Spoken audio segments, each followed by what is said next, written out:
Kalau kita berbicara tentang orang-orang yang berusaha untuk mengajak kaum muslimin kembali kepada agama Islam yang benar, kembali kepada tuntunan Al-Quran dan Sunnah dengan pemahaman para salafus soleh, ya.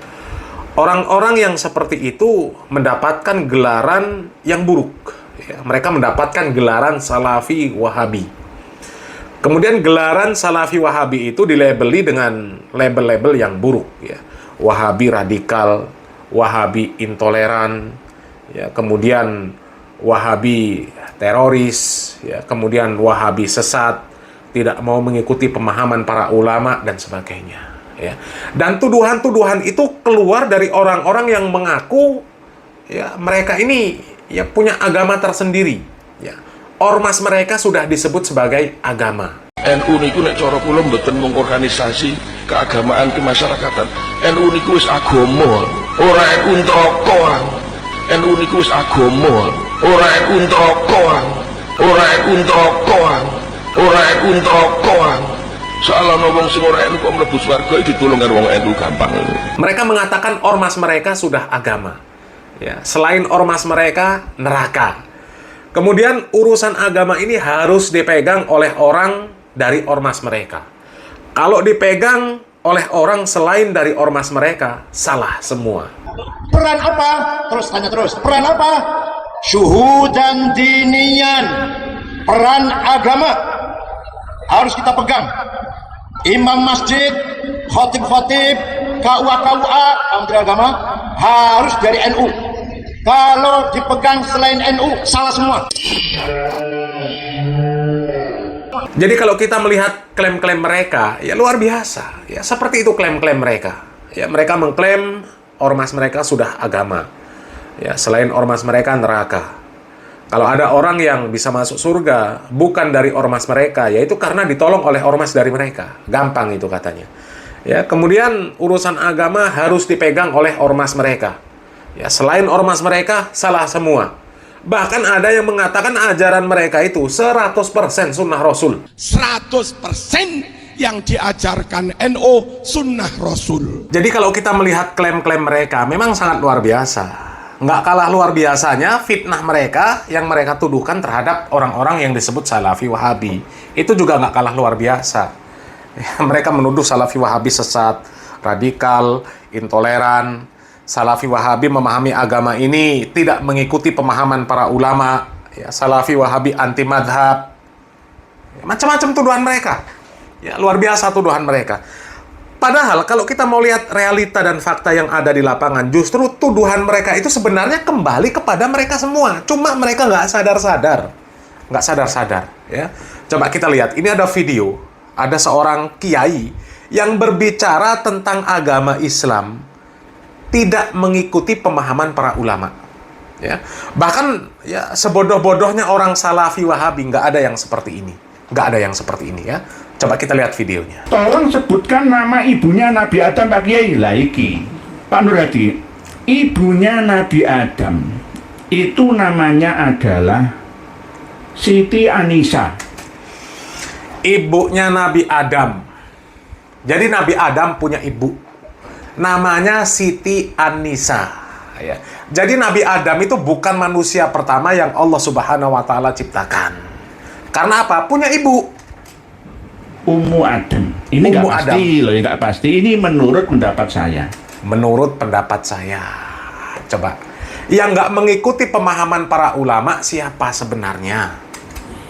Karena Nabi Adam itu dilahirkan di daerah Sumeria. Mesopotamia, dekat dengan sungai Furat atau Eufrat. Coba, nggak akan ada dari kalangan Salafi orang-orang seperti ini, nggak akan ada. Bicara masalah agama ngawur, apalagi para asatidnya, ya, nggak akan ditemukan yang seperti itu. Ini kiai, dan ini orangnya Pak Marzuki Mustamar, ya, satu kelompok lah dengan Pak Marzuki Mustamar. Sekarang ya Pak Marzuki Mustamar termasuk kiai ini kan sedang gencar-gencarnya menggempur pemahaman Ba'alawi. Ya gimana mereka mau menggempur pemahaman Ba'alawi yang ngawur sementara pemahaman mereka juga ngawur? Ya, nggak akan bisa. Menggempur pemahaman Ba'alawi harus dengan pemahaman yang sahih, pemahaman yang baik. Ingat pesan dari seorang ulama, ya, Imam Darul Hijrah, Imam Malik rahimahullah, ya. Beliau mengatakan, la yusliha akhir hadhil ummah illa ma aslaha awalaha. Nggak akan memperbaiki umat yang ada di akhir zaman ini, ya, kecuali dengan apa yang sudah memperbaiki umat-umat di awalnya. Ya. Jadi kalau ingin menggempur pemahaman Ba'alawi yang dinilai sesat dan menyesatkan, dan memang sesat menyesatkan, ya harus dengan pemahaman Nabi dan para sahabat. Jauh dari syirik, tahayul, bid'ah, khurafat. Lah ini pemahaman yang ngawur tapi berusaha menggempur Ba'alawi. Ya. Dari mana dia bisa mengatakan Nabi Adam punya emak namanya Siti Anisa, lahirnya di Mesopotamia, dekat sungai Efrat. Di rumahnya siapa? Ya Allah, ya. Itu kan sudah jelas-jelas bertentangan dengan Al-Quran. Bertentangan dengan Al-Quran. Al-Quran saja bertentangan. Ya kalau hadis mungkin oke lah, ya masih ada debatable apakah sahih dan sebagainya. Meskipun nanti ya ulama sudah jelas mengatakan sahih tentang kisah Nabi Adam diciptakan oleh Allah Subhanahu wa taala dari tanah. Ya, oke lah dia mengatakan itu nggak sahih, ya. Yang sahih yang dibawakan oleh dia ceritanya, Nabi Adam punya emak namanya Siti Anisa, lahir di Mesopotamia, di dekat sungai Efrat. Itu dalil yang dibawakan dari mana? Sedangkan dari Al-Quran sendiri, ya kalau kita baca surat Al-Baqarah, ya masih di ayat puluhan lah, di ayat 30. Allah Subhanahu wa taala sudah jelas, ya. Di sana mengatakan, wa id qala rabbuka lil malaikati inni ja'ilun fil ardi khalifah qalu ataj'alu fiha may yusidu fiha wa yasfiku dima'a wa nahnu nusabbihu bihamdika wa nuqaddisu lak qala inni a'lamu ma la ta'lamun. Kemudian di ayat berikutnya Allah Subhanahu wa taala mengatakan wa 'allama adamal asma'a kullaha tsumma 'aradahum 'alal malaikati faqala anbi'uni bi asma'iha ulai in kuntum shadiqin.